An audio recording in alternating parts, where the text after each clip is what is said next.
The nominees who stand before you today come with all the qualifications. Take your time. Take your time. And we look forward to getting this done. Thank you so much. You played us. You lied to us. You lied to us. Mayor Justin Bibb thought it was going to be a day of celebration for Cleveland. Instead, he was tested, accused of breaking promises as demonstrators shouted at him on the steps of City Hall. News 5 investigator Tara Morgan was there as the mayor was trying to announce his nominees for the city's new Community Police Commission. Now, Tara, things really went left fast. Yes, just minutes after Mayor Bibb introduced the 13 nominees, air horns sounded. He tried to speak more about police reform and the selection process, but Issue 24 supporters weren't having it, calling the city liars. The mayor retreated into City Hall. I asked for an interview with the mayor and was told he left for another event. We want real accountability. Sounding an alarm on the steps of Cleveland City Hall. The nominees who stand before you today reflect the racial, social, and cultural diversity of our great city.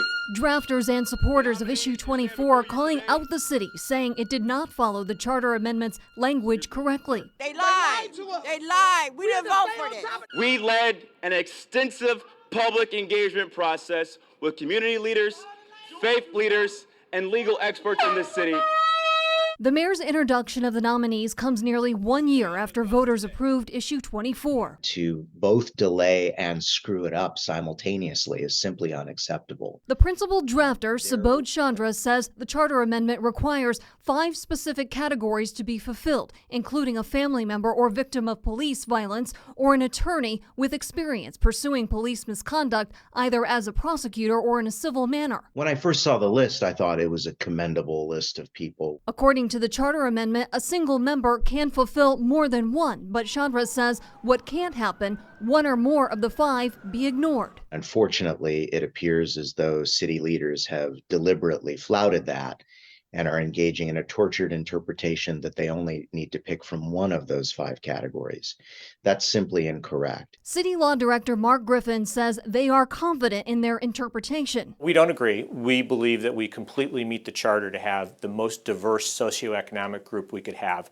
And they're knowledgeable about every section that's required under the charter. But having knowledge and having actually been in the courtroom is different, right? Well, the charter says knowledgeable, and so that's what we've fulfilled. Griffin says one nominee has experience with police violence after being knocked down at a protest. My son, Angelo Miller, was killed by the police 15 years ago.